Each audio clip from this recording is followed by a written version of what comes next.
Il arrive que les ducasses se superposent au carnaval, mais elles n'en font pas partie. Jamais bouffonnes, ni grotesques, ni légères, elles sont l'équivalent collectif des célébrations familiales d'autrefois. Naïves, déconcertantes, parfois incompréhensibles, elles parlent avec gaieté et gravité de naissance, de mort, d'union, de solidarité. Elles ont conservé son vrai sens au mot « fête ». Dès le Moyen-Âge, on cherchait à s'amuser, mais on cherchait aussi à instruire la population. C'est ça le but d'ailleurs, c'est instruire, enseigner la religion d'une manière agréable, d'une manière vivante, en représentant des scènes qu'on appelle des jeux processionnels. Exemple, le combat de David et de Goliath. Exemple, le combat de Saint-Georges et du Dragon. Une fois perdu le sens religieux originel, il n'y a plus que des bons géants protecteurs. C'est pourquoi le Goliath à toit est défait en douceur d'une petite balle lancée par l'enfant David dans le trou du porteur. Bien sûr, phénomène urbain, phénomène d'une bourgeoisie qui veut se donner en spectacle, parce qu'il y a de ça, hein, c'est-à-dire que la procession, c'est aussi un spectacle où vous avez des confréries, c'est-à-dire des associations religieuses de métiers, ou des associations religieuses de groupements comme les arquebusiers, les canonniers qui sont les groupements de défense de la ville. Ces associations se donnent des moyens de montrer leurs ressources et de montrer ce qu'elles savent faire.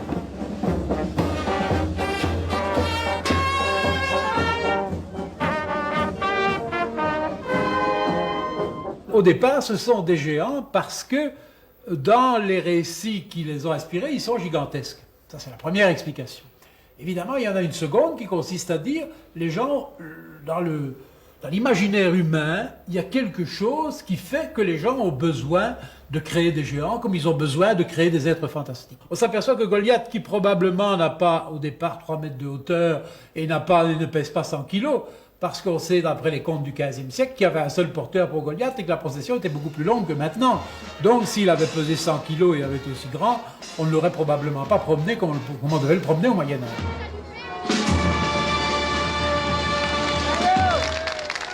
Les géants à toit sont vraiment très beaux, c'est vraiment des perles, quoi. Mais c'est le problème dans tout ce qui est art populaire, quoi. C'est qu'en fait, on a le pire côtoie le meilleur, quoi. Ici, c'est le meilleur, donc ça tombe bien. Mais il y a également des géants qui sont moins beaux parce qu'ils sont faits. Mais c'est aussi c'est ça, c'est vivant, quoi. C'est aussi l'intérêt de l'art populaire. C'est bien ça dit bien ce que ça veut dire, c'est que c'est des gens qui se mettent à faire un géant, à le faire avec leurs moyens du bord. Alors, parfois, il y a un sculpteur, parfois, ils se rendent compte, là, je viens justement d'une petite ville ici en Belgique, où ils se rendent compte que la tête de leur géant n'est pas très expressive, tout ça, donc ils veulent que je la retravaille maintenant. Vous voyez, ça a commencé par un travail avec les moyens du bord, et puis maintenant, ils cherchent à améliorer l'esthétique de leur géant.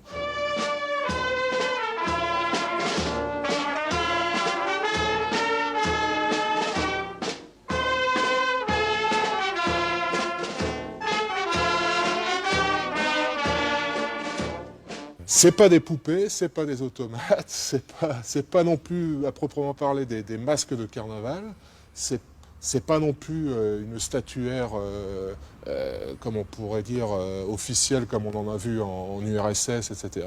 C'est les géants. C'est ça qui est intéressant, justement.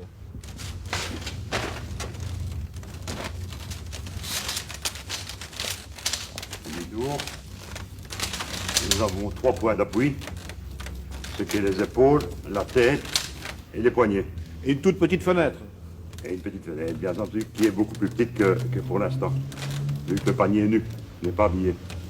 Et quand on tourne sur soi-même, qu'on danse, on s'oriente à la fin, on sait où on est. Oui, c'est quand même petit, mais on voit quand même où on est. Avec 100 à 130 kilos sur le dos. Voilà. Mais 4 minutes, il y a moyen de tenir. Vous pouvez nous montrer un pas de danse? Oui, volontiers. Ce sont les pas de la procession, de la marche de la procession.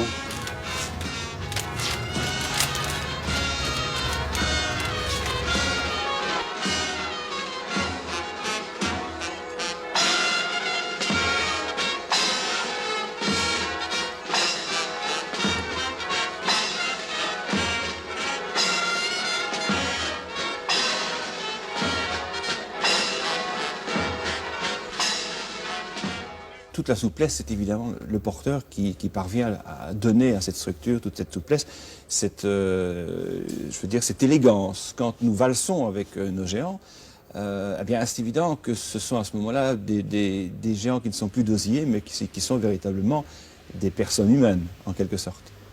Il y a fatalement un rapport avec la mémoire pour les géants. Moi, personnellement, je pense qu'il y a même un rapport avec les morts, quoi. Je pense. Dans Mais quel ça, sens? c'est mon avis. Dans quel sens? Pardon? Dans quel sens? Quelque part, c'est refaire vivre des personnes qui sont plus là, quoi. Alors parfois, c'est pas une personne qui existait réellement, mais c'est une personne qui a appartenu à un groupe.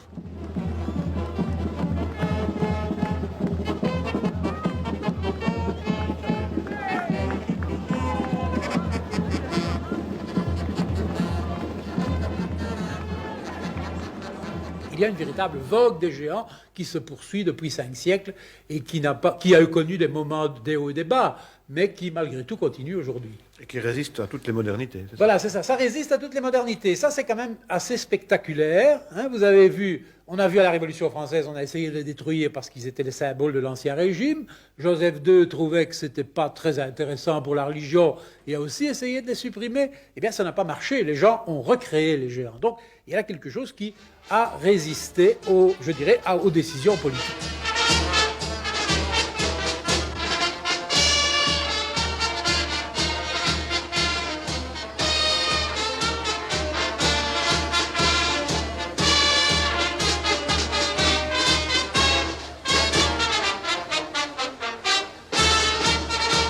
Ça remonte au XIIIe siècle, la légende dorée.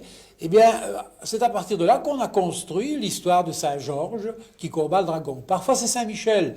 Mais Saint-Michel, normalement, combat le diable. Hein. Donc, c'est généralement Saint-Georges qui combat le dragon. Et donc, ça, c'est quelque chose qui a été joué dans les Pays-Bas. On a plusieurs attestations. On a certainement une vingtaine d'attestations dans l'ensemble des Pays-Bas de ce jeu Saint-Georges contre le dragon. Maintenant, évidemment, là où ce jeu subsistait à travers les siècles, au moins depuis le XVIe siècle, peut-être avant, c'est à Mons, évidemment. Là, on l'a gardé. Je ne suis même pas sûr que ce soit quelque chose, que ce soit devenu, ou que ce soit resté, un combat du bien contre le mal. C'est plus compliqué que ça, parce que, à la limite, le dragon, la bête est apprivoisée. Hein, la bête est apprivoisée, et je dirais que les Montois, ils aiment autant le dragon que Saint-Georges. Et alors il y a ce geste symbolique du bout de la queue du dragon du crin qu'il faut absolument avoir parce qu'il porte bonheur. Certains vous diront c'est plus du folklore, c'est devenu du théâtre presque, mais c'est pas vrai. Parce que derrière tout ça, il y a des choses très profondes. Des choses très profondes qui sont vécues par les gens.